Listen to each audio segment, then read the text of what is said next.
Our discussion today would be about feminism and masculinity, as well as looking at the role of Nepali literature in gender roles. So, today I have Pankaj Giri with me, and let me just briefly introduce Mr. Pankaj Giri. So Mr. Pankaj Giri was born and raised in Gangtok, Sikkim. He has authored The Fragile Thread of Hope and The Unforgettable Woman, both amazing contemporary novels exploring societal issues such as domestic violence, alcoholism, and drug abuse. So today here, Mr. Giri will talk a little bit about the topic in feminism and masculinity in modern Nepali society and why it's so important for our contemporary stories to highlight these societal issues. And together with him, we will dive into the ever transforming roles of men and women in society and underlining how these societal issues are impacting us day to day. So, thank you so much for having us here. And I am going to start up with a question for Mr. Pankaj Giri. And my question is what I normally likes to ask my writers and speakers. So, what really compelled you to transition into writing, as well as why focus in these specific social issues that is among our society? Hi, Magna. I Yes, hope I'm audible. yes, we can hear Okay. you. Yeah, first of all, I'm truly honored to be a part of this wonderful Lit Fest organized by you and your wonderful team. And thank you so much for inviting me. Uh, so anyway, I'd never really thought of becoming a writer as such. Although, like maybe the seeds were sown in my childhood because I had contributed a few articles for my school magazine. So it was really a pleasure to see my name on print, And however, after that, I was engaged in college life, and and I was engaged in my career as well. So that's why, like, I could not focus too much, neither on writing nor on reading as such. The only novels I read during those times were like Harry Potter, Harry Potter, like we all did at that time, it was that Harry Potter phase. And apart from that, I was engaged in my career, and it was just in 2012, I guess, I had come across a few. I used to read a lot of cricket satire articles in those days. So I somehow I happened to think, I thought, let me just go ahead and write a fictional cricket blog, something like that. So an idea struck me all of a sudden once, and then I wrote an article or two and shared it on Facebook, and some of my friends, they read it and they liked it, and one of them was. Knew the admin of a website called holdingbilly.com. So he asked me to contribute a few articles there. I did so. And then, when I shared those articles, then one of my college friends, my roommate actually, so he read one of those articles. He said, "Your English is decent enough, so probably we can collaborate and write a campus novel kind of thing, that was really it was in the trend those days because of Chetan Bhagat, so this campus novels, so but as neither much of a reader, even I had not read Chetan Bhagat till then, and and so I just dismissed that idea. I said, no, no, come on. I don't have time. Also, I'm in the software industry. I was working in Bangalore in the software industry. So there's absolutely no time to engage in literary pursuits and different kind of things. I used to work 15 hours a day. But what happened is in around 2013, uh, there was a drastic change in my life because my father, he suddenly passed away. So I had to relocate from Bangalore to Gangtok, and so it was a very difficult time for me. And there was a like drastic change in my life, because from the software industry to a government job, and then obviously the huge loss of my father. So I was grappling with those kind of drastic changes, and that time my friend floated that idea once again, and why don't we collaborate, and it will help you take your mind off those the pain that you're going through. So I said, yeah, well, okay, why not, let me give it a shot. So that's how we collaborated, and he used to supply the ideas to me, and then I used to write. So we collaborated, and then we published. We sort of hurried into it, because we were so eager to see our name on print. So that's what I think happens to many writers, that they sort of rush into things, and especially for the first book. So we rushed into it, and we got it published through a small vanity publisher, and then uh, because we were very inexperienced then. So Mm. that's when the one-star reviews started coming in, and then like it showed the mirror to the standard of our writing at that time, because we had sort of rushed into it, so we had not done proper research, and even the writing skills were also very raw at that time. So that's how, and that's how I realized that I need to work a lot on my writing, because this way it would not work, because uh, because once a book is published, it goes out to all the everyone, like it can be read by anyone. So even avid readers, and even grammar Nazis, they also Mm. can get hold of your book, and then when they see a book riddled with mistakes, different kind of mistakes, so it becomes difficult. So that's when I realized that I need to work a lot on my writing skills. So I did so, and I polished it a lot, like I did a lot of research, did a lot of articles on the internet, and then I worked on it. I used to write book reviews, and even now when I see my book reviews, the way the writing has evolved, it's not that it has become Yeah. great, but it has sort of evolved from that stage to where it is now. So it has sort of evolved, and then I sort of wanted to write something from my heart, because the earlier book, which was a collaborative effort, was mostly my friend's idea, and I sort of might have contributed a few concepts here and there, but it was not my personal work. That's when the idea of writing a social novel based in Sikkim, Oh. based on our Nepali culture, and Mm. and Yeah. obviously highlighting the social issues and all. That idea occurred to me because I was troubleshooting, what sort of not troubleshooting, I mean brainstorming, brainstorming as to what idea what should I write for my first novel, first solo debut fiction, so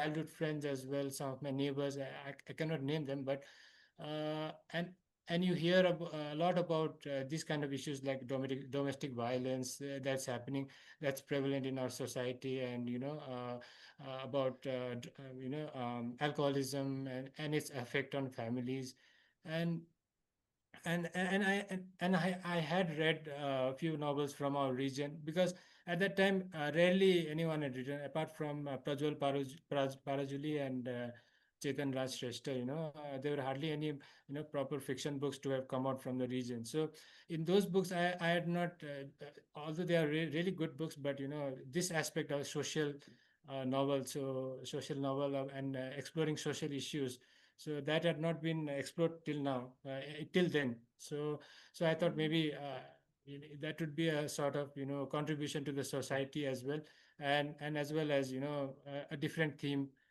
for a new novel from our region. So that's when I started exploring that idea of domestic violence and alcoholism. So that's how it all started. Mm. Okay, that sounds really interesting, right? Like, like just like what you have mentioned, we do not have a lot of writer talking about social issues, or at least making that the central point of the narrative, the story. And one thing that's really interesting about your stories is the woman in your stories, right? So in the unforgettable woman, we have Savitri, and in the fragile thread of hope, we have Fiona. And one question that really draws me to ask you is what, like, as a male writer, right? Like, what draws you to creating such a powerful narrative about women's experience as well as like feminism in general? Yeah. Yeah, thanks. It's a wonderful question. So, Mm-hmm. and actually, many of my readers have also asked me, like, yeah, Mm-hmm. how do you write about the woman? And, uh, like like from my childhood, I've seen so many strong women in my own life, like my mother, my sister, and so many of my colleagues, my friends, and I sort of uh, drew inspiration from them, and women have always in history been marginalized in our society, like given a second space, and then like males have the first space and females the second space, and so that kind of that has been prevalent in society, and I really wanted.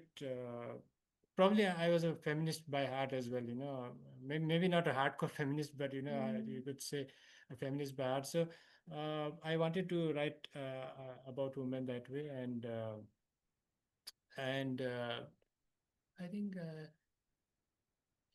as a character, right? Like when you because ultimately it's about how women are represented in the society, and you see, you make certain observations, you make certain observations of what has happened in the past, and what sort of issues are there plaguing women still in the modern society, so you sort of and there are conversations in that database of your mind, like and then you observe people, and then you see, and then that sort of reflects onto the pages as well.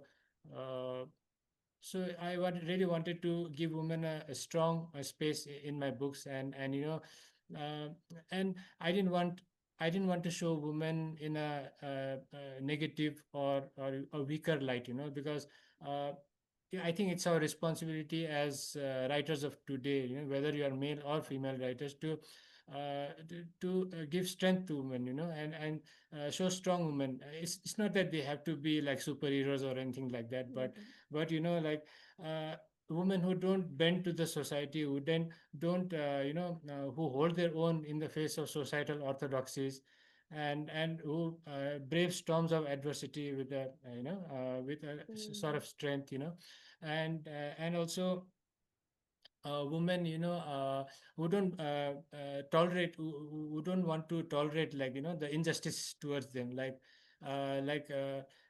women who don't silently tolerate, like domestic abuse, or they sort of express their and they stand up to those things, so those evils. Yeah. So I wanted to show women in that way. So Mm, yeah, that's what right, I tried to right. do.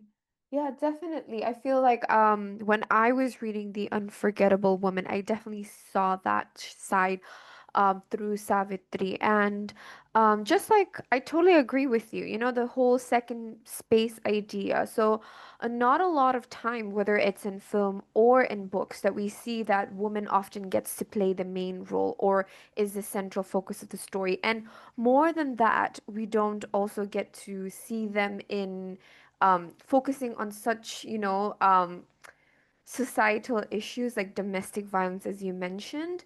And yeah, I think you're doing a great job. So, moving forward, I want to talk about few of the characters. So, diving down to our story. So, the first story I kind of want to focus on is the unforgettable woman, and yeah, and then we can slowly focus on the fragile thread of hope as well.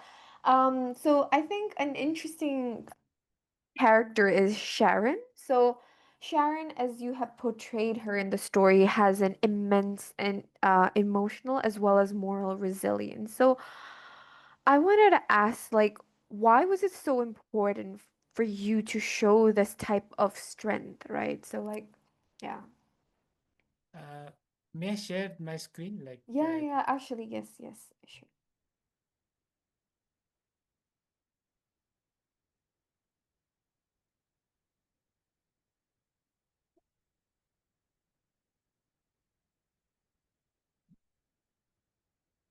so is it visible now, the screen? Yes, yes, I can see So Sharon is, she stands up to an alcoholic husband, and like when he comes home drunk, and she sees how his situation is getting worse every day, and he's coming home late, drunk, and he sleeps off. But one day when he arrives home very late and is almost like drunk, so that time she stands up to him, because she questions him, why are you trying to destroy our family? What are you trying to do to yourself, and so that's where it all starts. And then there is a scene in which he when she nags him, you could say nags him, like about why are you doing this to us? And then he gets aggressive, and he starts he beats her, he almost tries to choke her, and that at that time this is the initial part of the book, so it's not a spoiler as such, so the daughter, who is Falguni at that time, she has not yet changed religion at that time. So Falguni, like, she's a small child, and she hits. She tries to separate. She tries to prevent his father from hurting her mother. So that's when, he hits her. So he hits her. So that trauma she carries till the rest of her life. So like Sharon. So we coming back to Sharon. So and after, like, because of alcoholism, like because of the liver cirrhosis, so he passes away. So and then they are still, she's still a young mother, and the child is very young, and she brings up her daughter by working hard as a caretaker in a school. And she even requests Father Francis, who is the principal, to enroll Fiona, in the school. So, and she even changes her religion, because she feels that, uh, God really helped her, like, and he felt, because she's really indebted to Father Francis as well, and she somehow feels like she should change her religion. Like, she's not forced or anything, she just feels like it's like a gut instinct kind of thing. So she works really hard, and she, as a single mother, and she raises her daughter. And and sort of the fragile thread of hope, that way it reflects how women have to bear the brunt of the lack of responsibility and the sensitivities of their alcoholic husbands, and she supports her daughter Fiona. And even after another tragedy occurs in her daughter's life, when she has grown up, so she supports her, so that's what, like, I've tried to show the strength of this woman, like a courageous mother I wanted to that. show. Right, right. It's so interesting to hear that because you had another, really strong woman in The Unforgettable Woman, and I think she's a mother as well. And one thing really amazing about the other character, Savitri, is that she faces a overwhelming amount of betrayal, and she even decides to raise the child by herself, which again, to us is very optimistic. But then, in our society, still today, there is this stigma of single mothers, right? And I think, well, we have Shanti on another hand, who, her husband passed away. We have a mother who has decided to raise her child alone. So what message did you wanted to bring forward by creating such a character, Yeah, that's a question I really want to know. Yeah. Yeah. So, yes, as I just mentioned earlier, like Savitri represents a woman who hold their own in the face of Mm, society, the orthodoxies practiced in the mm, society, and then uh, who try to find hope in the grimmest of circumstances, because she has faced a lot of problems right since her childhood, because her father passes away, and then like she like her mother marries a different man, and mm, they don't treat her well, so she has gone through so much, and she has never found love in her life, and she finally feels when she finds when she meets the man with whom she has fallen in love with, and then she faces again betrayal once again when he leaves her. So but mm, when she finds out that she's pregnant, she feels like finally she'll get someone who'll love her unconditionally, you know so that is what she craves for. So she doesn't care about, like, society or what mm, society will think of, and obviously she sometimes expresses her frustration as well, because we have mm, to show it a reality, right? Because I've mm, always tried to show reality, because you can't just you can just say I'll just show a strong woman, and then mm, she'll face whatever it is easily, because she will there will be moments when she will have doubts, when she'll be scared. So that's always be there. So mm, uh, and she also, represents mm, women who are not weak, who don't silently tolerate abuse and mistreatment, mm, and mm, they at least stand up to them, even if they can't do anything. Everything is not in their hands, but still they just don't, like, like a meek woman, like previously in whether it is books or movies or other forms of art, like in our society, like even it's literature or movies, we have seen those mm, instances, of a woman being represented as the weaker sex or mm, something like that, and who silently have to tolerate abuse. And mm, so that's what I wanted to change through yeah. through my writings.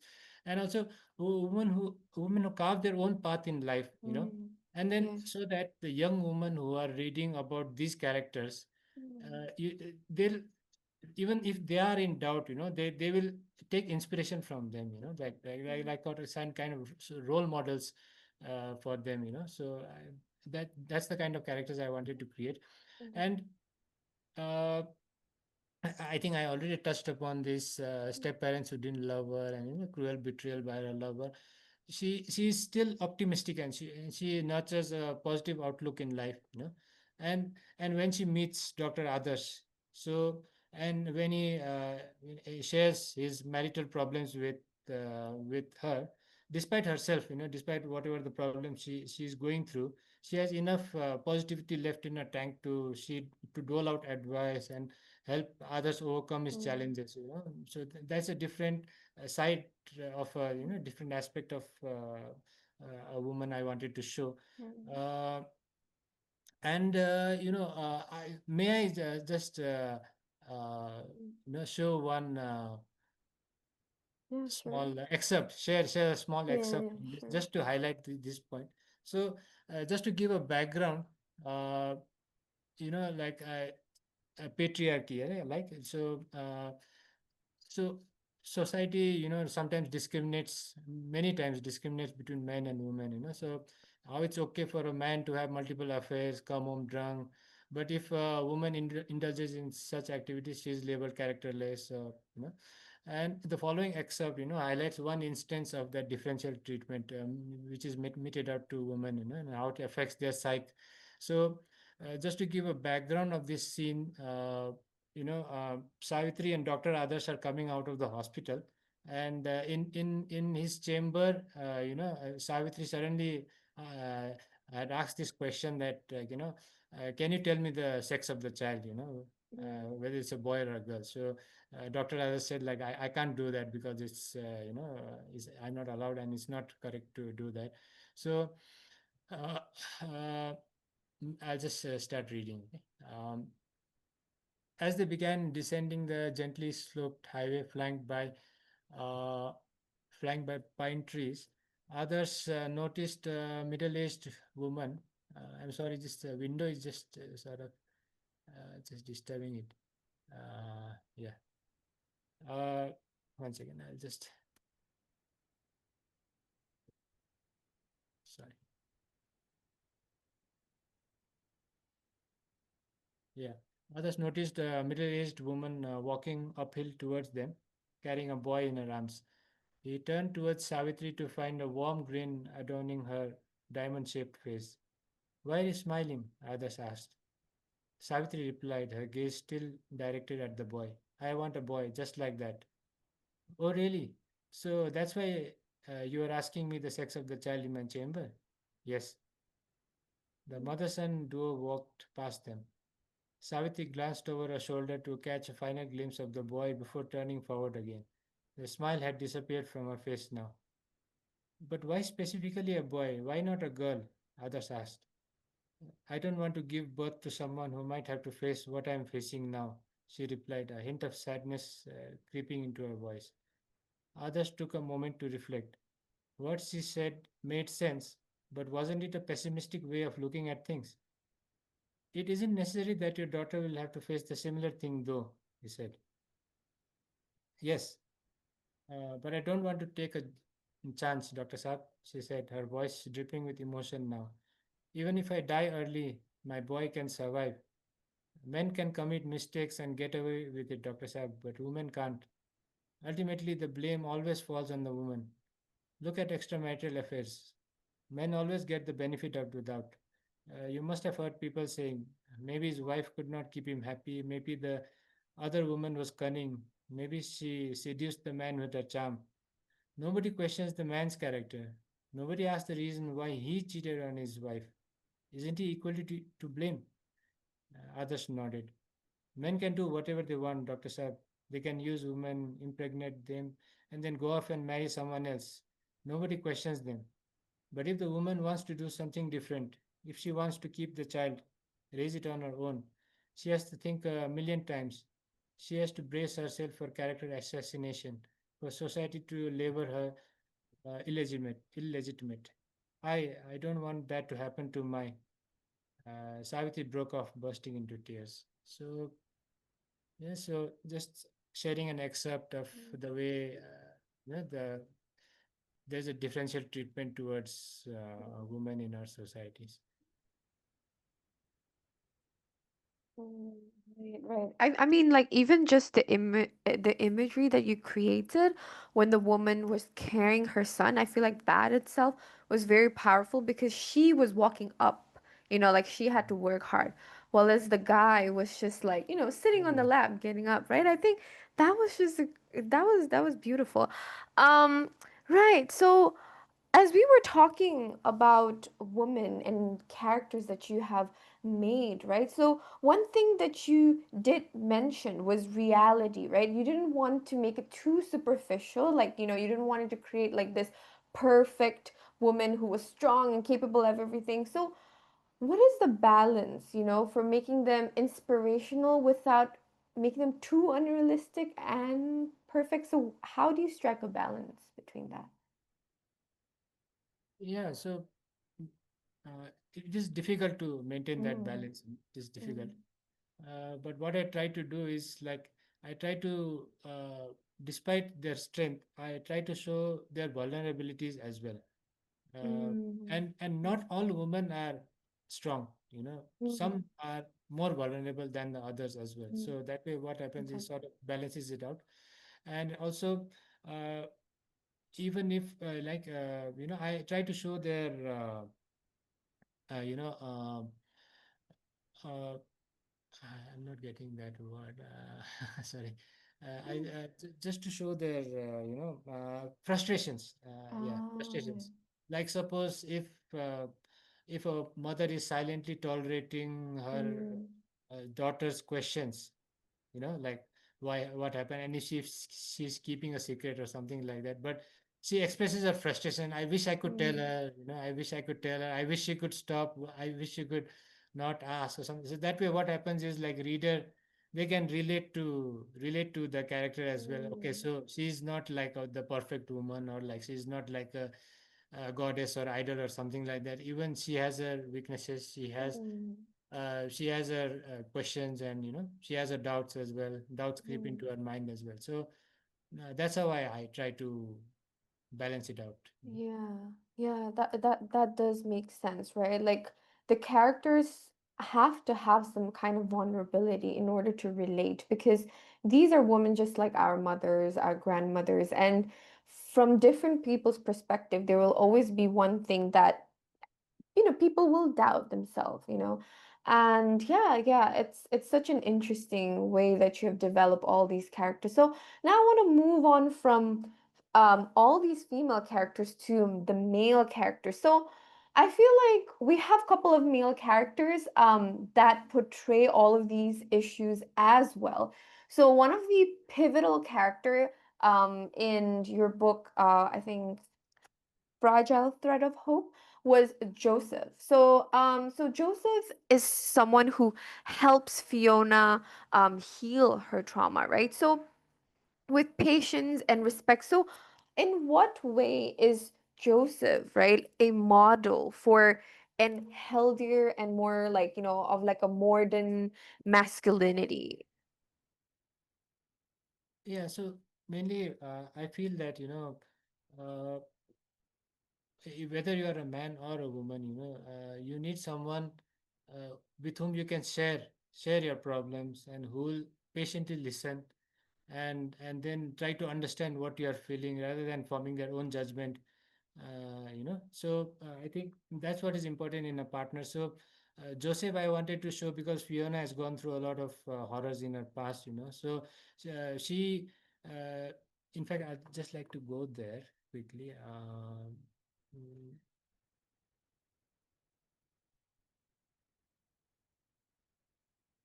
Yeah, so she's a vulnerable, she's a sort of delicate woman who's grappling with the tragedies life throws at her, and she faces such a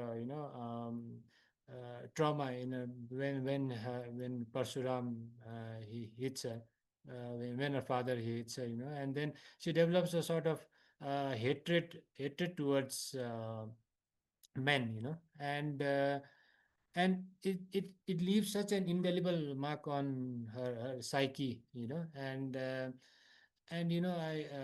the way it impacts her in the trauma, it shapes her even till her adulthood. She fails to trust men, fearing that they'll resort to alcohol or raise their hands at women. But when she meets Joseph, and she lashes out at him at first, she lashes out like, and but still Joseph, he tries to understand her, why she's acting like this, and what's the reason, what's the root cause of all that, trauma, and the hatred that is so apparent in her personality. So that's what I try to mold the character in such a way that he listens to her without forming judgment, and uh, so yeah, I think that way I try to shape that character.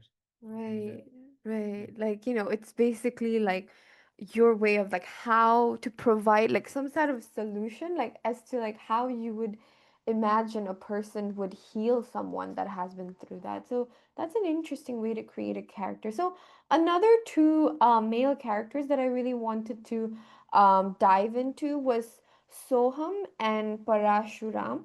So with them, like you showed two sides of the same coin, right?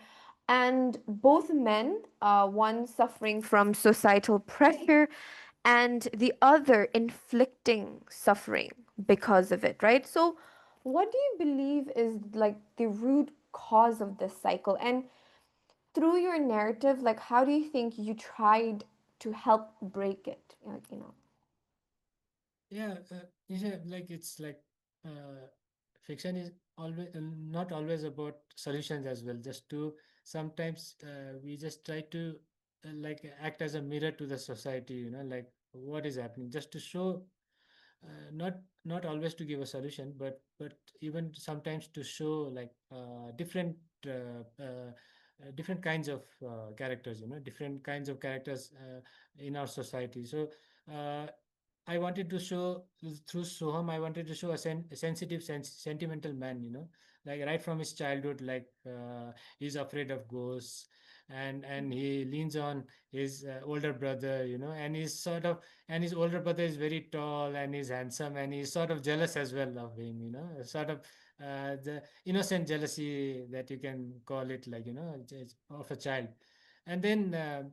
Uh, when he's an adult and a tragedy occurs in his life and his father passes away, so his kaka tells him, he whispers in his ear, so be strong like a man and don't cry, like emphasizing that even men are also tortured by the behavioral expectations set by society, and he doesn't want to do that, like it's against his nature, but he tries to rein in his natural emotions to satisfy the societal expectations of a stereotypical male, like the society's image of a stereotypical male, So it's just an attempt to portray the modern society where some men want to break out of their shell, shed tears if maybe, and express their emotions, and similarly, Parshuram also, uh, although initially he's like the villain, like he's trying to kill his wife, and then his daughter is trying to separate them, and then he kicks her. Uh, but later he comes to realize, like through his letter, like he does feel guilty. It feels extremely guilty, and he knows that how he has destroyed the lives of his wife and his daughter, so that realization also I wanted to show, so that as you said that when we show that, even if an alcoholic, suppose he chances upon my book and he reads it, so even though, like, even might he might be able to relate, okay, I made a mistake, maybe I am making a mistake, to make him realize that, okay, the realization, but it came too late, so there is still time, you can still improve yourself, so Right, right. Yeah, just going over what you've just said, right? Like I feel like your both of your books has delved into drug abuse, alcoholism, domestic violence, these kind of things. So you have showed that depicting these social issues through a character's journey is more effective than just saying like, drugs are bad or like you shouldn't drink alcohol and stuff like that. So because you showed both part of this, right? Like what is going through the character's psyche at that time, but as well as what is the consequences of that through, what their family members have to go through and everything. So, yeah. why do you think, storytelling in general is such a powerful message, sorry, powerful tool for such subtle messages, Yeah, I feel it's very important, like, and literature or any other form of art as well, even if it is Mm-mm, like visual medium, like mm-hmm, movies or if literature. So like what happens is, uh, it's the classic case of show don't tell kind of thing. So mm-hmm, when you tell, that's why I think most writers are encouraged to adopt that show don't tell rule, and instead of telling drugs is bad, everybody knows drugs are bad, but instead of just saying that, when you show it mm-hmm, through a character's transformation, his struggles, and the way he craves for the drugs, where the way actually Satyadeep, his name is Satyadeep, and Dr. Satyadeep oh, Chatri also, jokes with me, said like, you named yeah, the character after me. So, Satyadeep, so he goes through, he shares, that mm-hmm, craving with the elder sister figure, who is Smriti, so yeah. he shares that with her, and Smriti tries to guide him, and she tries to understand the root cause of why he's resorting to drugs, and uh, and there might be other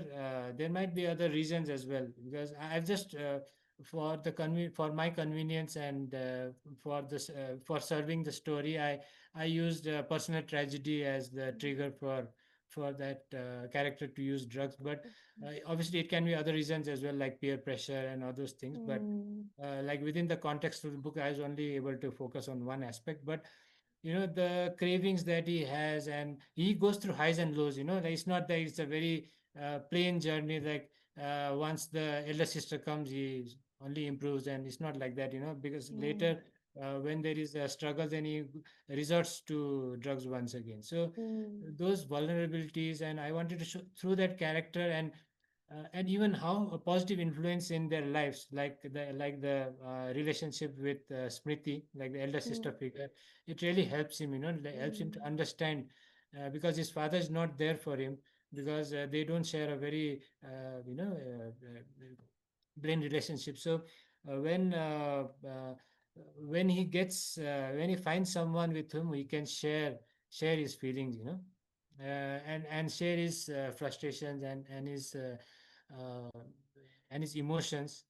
So then he gets better, so when we go through a character's journey, and I feel it is much more impactful rather than simply telling drugs are bad, so because the reader can form a connect with the character.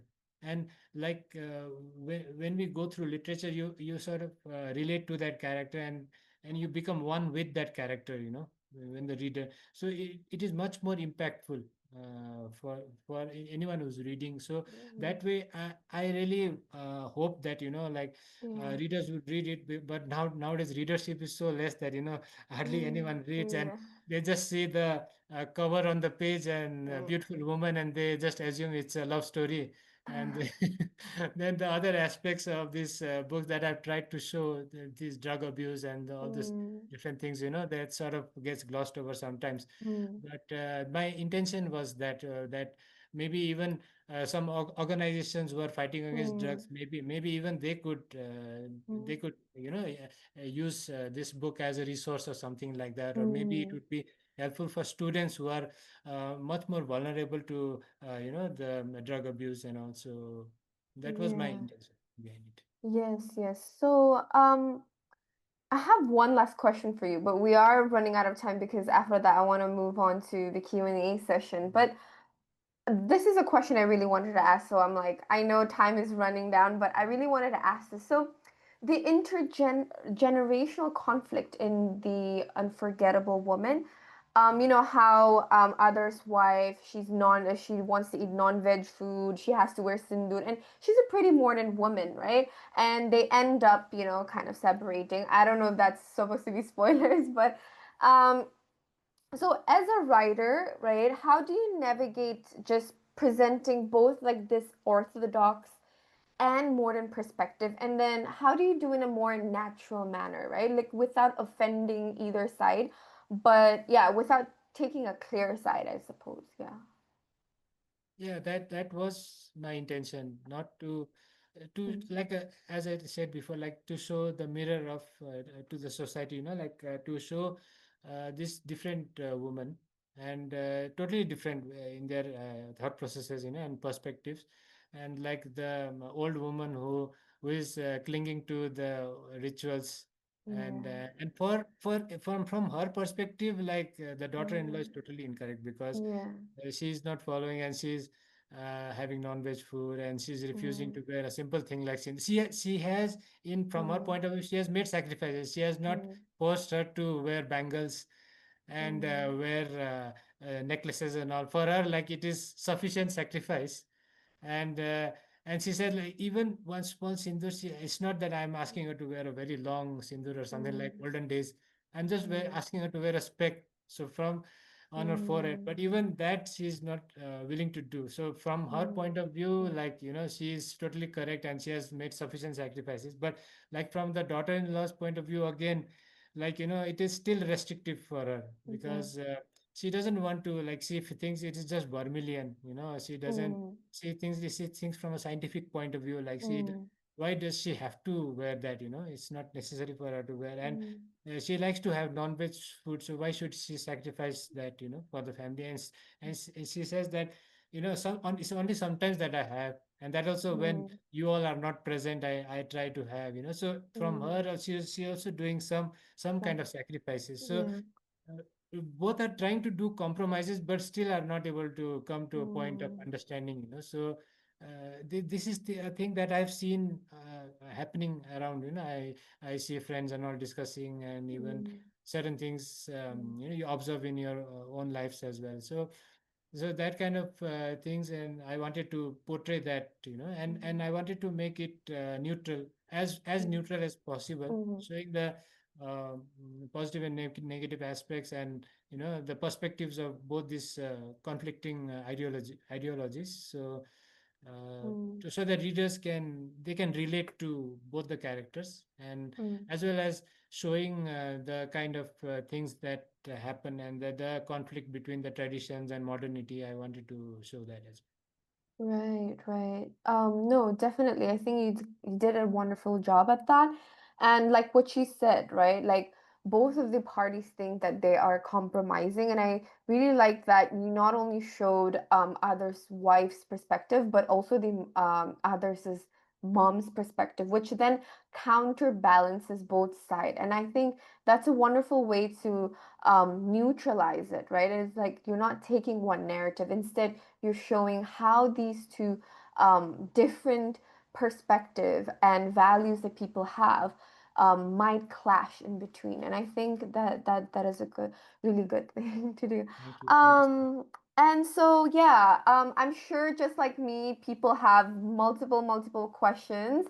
Yeah, so let's take this to the floor, and if you guys have any question, you guys may raise up your hands or type it down in the chat box.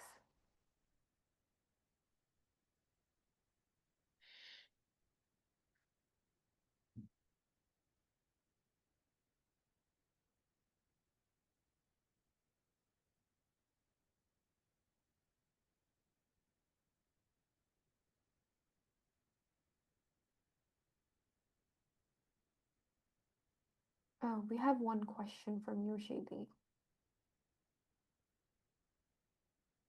Oh yeah. Thank you so much, Yoshi, for your question and your kind words. Thank you. Uh, our question is: while crafting your novels, what usually comes first to you? The character of the social issue, or the character or the social issue? I think you mean. Yeah, yeah, I got it.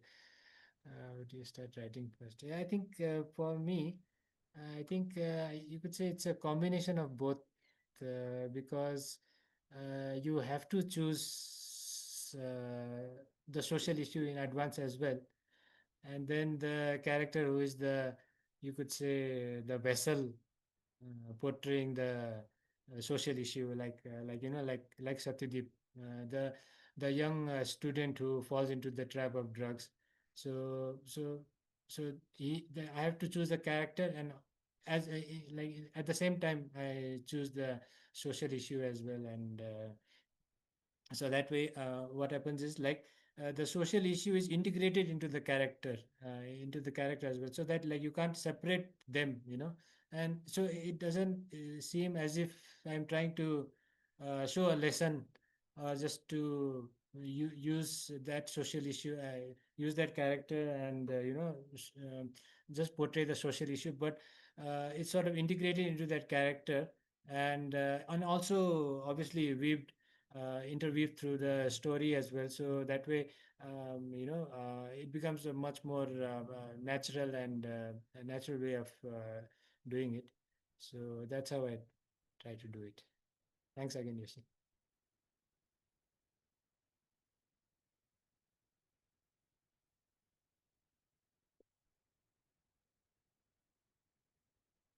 And I'd just like to point out quickly, I'm really, really grateful to Yoshi. Like, she has really helped me in my upcoming books, especially, both my books, and I'm extremely grateful to her.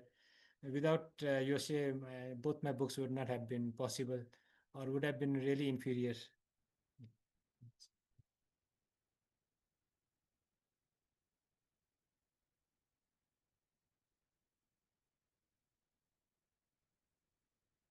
Right. While we wait for question, do we have another one?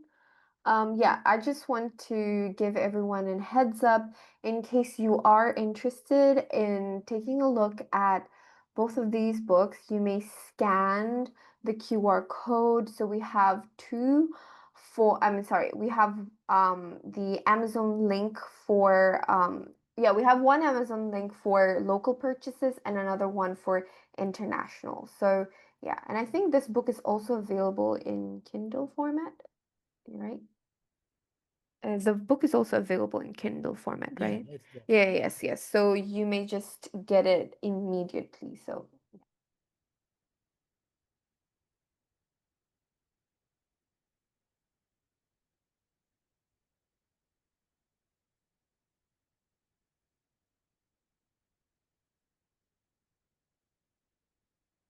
oh, okay. Yoshidi has another question about what is your next project?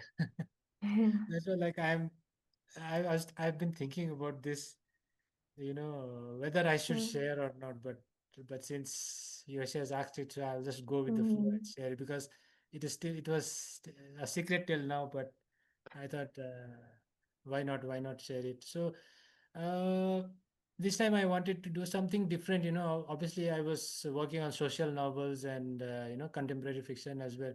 But this one is also contemporary fiction. But this time I tried to explore this burning issue in our modern society of mm, LGBTQ. You know, mm, so it's uh, it's about two lesbians from a gay woman from different generations, like from our one from our mother, our parents' generation, and one from our generation. And the different sort of various challenges that they face. The challenges in with respect to acceptance and inclusivity, and whatever like hurdles in the society that LGBTQ people they face. So that's what I wanted to show. And uh, yeah, so because I'm just not focusing on our generation, because currently in our generation there's a lot of awareness at the present moment. But in our parents' generation there was a lot more friction, and the idea was almost alien at that point of time. So how would the parents have reacted back then? Even now it is difficult to come out of the closet, and even for gay people, and how was it then, and what sort of impact it had on those characters, and so I wanted to show that. And Yoshi really helped me, and especially the intimate scenes, like it was really tough for me to write, but I wanted to write. But I had not written it in a very subtle way. But Yoshi, she really helped me, and she even transformed the sentences, like for me.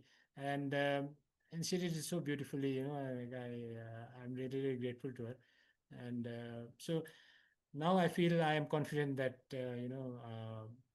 I feel it is good enough for readers to mm, read. Hopefully, mm. I'm still searching for a publisher, and my agent has submitted it to them, and hopefully they'll respond soon. Yeah. Oh, that's really interesting. I wanted to ask that question as well, but yeah, I'm sure it's great. And Yoshidi is always a delight to have. Like even for Nepali narrative, she's always there, always such a helpful individual. So thank you so much to Yoshidi as well. Yeah, so do we have any more questions? Um, if not, oh, wait, there is, oh, no. So if not, then I have one final question before we wrap up the session. So, one thing I want to ask to just wrap up this session is what is your current view of the current state of the conversation around gender or social issues that you have talked about? So, like drug abuse, alcoholism, and even like domestic violence in today's society, right? So, from your perspective, do you think it is changing or do you think it's very stagnant? No, I think I feel as a society, as Nepali society, even from way back, like we have been very progressive compared to the other societies in mainland India and all. Like we have been very progressive, and we have always respected our women, Mm, and obviously nothing is perfect, no society is perfect, but we have always been much more progressive, I feel. Like even when I was growing up, like my father, he never my father and my mother both, they never differentiated between me and my sister, like whether in Mm, terms of education or any other aspect, like we were treated as equals. And the most obvious thing is like when we talk about marriages, we don't take, we don't like believe in the dowry system and all, and like it's like equal treatment when it comes to mm, education as well. As there's no, and like there's no reservations against a girl child or something like that. That has never been the case. So uh, by default we have been very progressive, but obviously there are certain evils there, like a domestic abuse is one problem that is there, apparent in society. And I think now with education, previously, women were not educated. Even Nepali women also were not educated, just like all other women, but now in this generation, so both are educated, so and both have financial independence as well. So that way it empowers the woman as well, like if some sort of injustice is happening to them, then they can easily opt out of the relationship as well. If it is a very toxic relationship, then she can opt mm, out of it. She obviously she should try for a while, but if it does is completely not working out, then obviously she has an option because she's financially independent. So she can move out, and you can terminate the mm, relationship as well. So mm, so that way, I think modern society is it's always it has always evolved that way. And and social issues, yeah, I think drug abuse is still a major problem. um, Alcoholism is also a problem. It has been a problem since a long time, because people still the husbands getting drunk, and getting drunk and coming home, and mm, spoiling the lives of their family. So that is still there, unfortunately. mm, So hopefully, like it will improve in the future. mm, And but drug abuse, I think it is still a serious issue, and I think it mm, needs to be tackled. And I think the governments and all also, they are trying, but I think they should mm, even try even harder. And probably like literature will also help, probably literature like my books, or even in the future also, I think people, maybe drug abuse was one of the issues in my book. Probably other writers can come up with drug abuse as the major mm, major theme of the book as well. And mm, even movies also, maybe if they come out highlighting that issue, probably it will be like slightly helpful as well. And I think, yeah, if youngsters are sensitized to the perils of drug abuse, I think that is important.